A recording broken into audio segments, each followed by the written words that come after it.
Spider-Man has quite the solid reputation in the Marvel Universe. He's hands down one of the best heroes out there, and is always willing to put his life on the line in whatever situation the greater good requires of him. So naturally, when it comes to allies in the superhero world that he's teamed up with on certain occasions, there's some heroes that Spidey prefers to work with than others, and some that he just flat out respects above and beyond lesser morally correct or good-humored vigilantes. So today we're counting down our picks for the top 10 superheroes that Spider-Man respects. Let's jump in.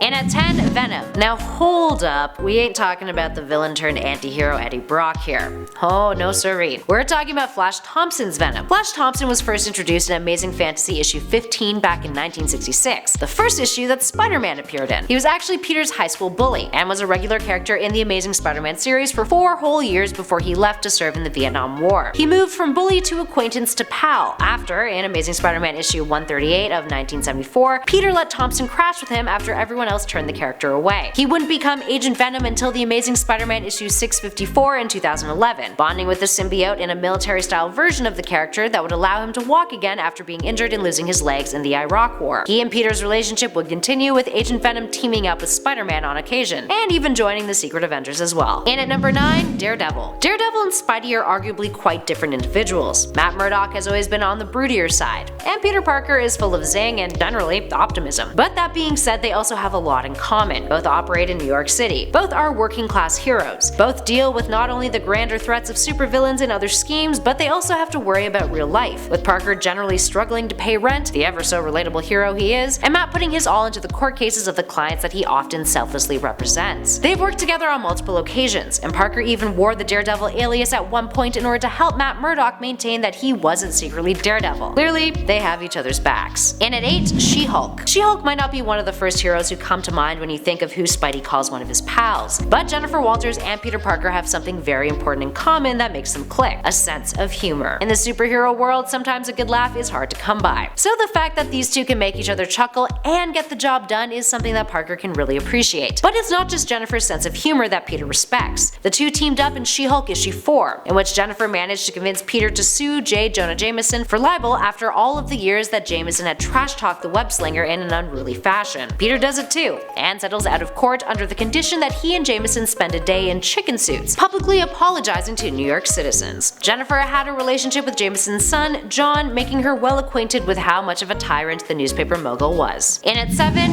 Deadpool.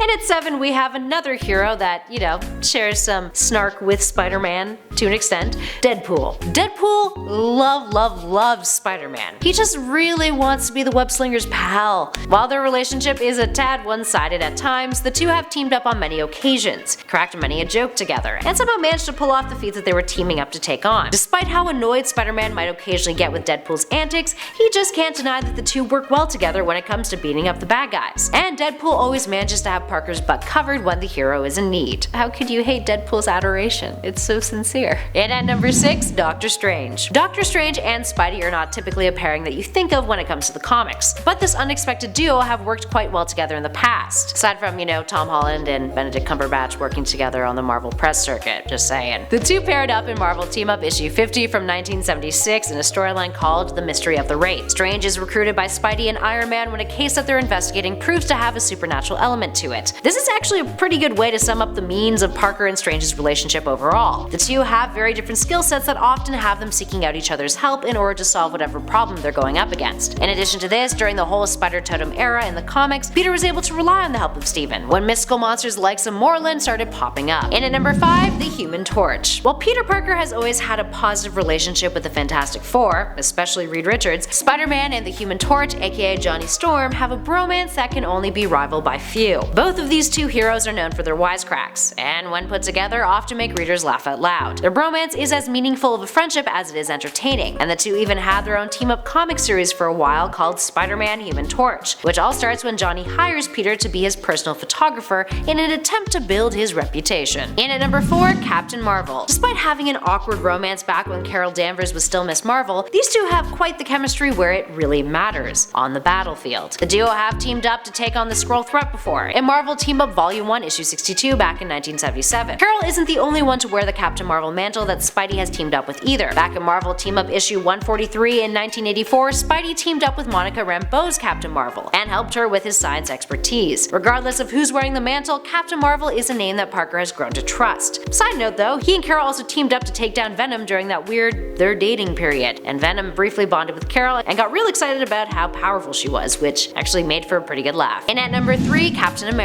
Like many of the younger superheroes out there in the Marvel Universe, Peter Parker had idolized Captain America when he was growing up, and the two have come to respect each other over the years, having a lot of similarities despite their age difference. Both grew up in New York, both gained their abilities thanks to science, and both used to be vulnerable and kind of scrawny before being bestowed with powers. Steve is someone that Peter occasionally turns to for advice. Considering how long Cap has been on the block for, Peter isn't the only one who seeks him out for guidance on the regular. Cap is also one of the heroes that has immunity from Parker when it comes to the snarkier side of his sense of humor. Cap is pretty much exempt from jokes that the likes of Johnny Storm or Wade Wilson would be privy to. Moving on to another major Avenger, and at number 2, Iron Man. In the comics, Peter Parker and Tony Stark are no stranger to one another. The two are relatively close, up until the Civil War event in the comics at least. Peter, who originally sides with Tony, switches to Cap's side after having a change of heart, which ultimately puts their friendship to the test moving onwards. But perhaps the more iconic version of their pairing comes from the Marvel Cinematic Universe these days, where Stark has become a father figure of sorts to Parker, taking him under his wing, recognizing his talents in terms of intellect and superhero abilities. Stark is the closest thing Peter has to a mentor, and a dad, really. Despite Tony's off-the-cuff kind of parenting,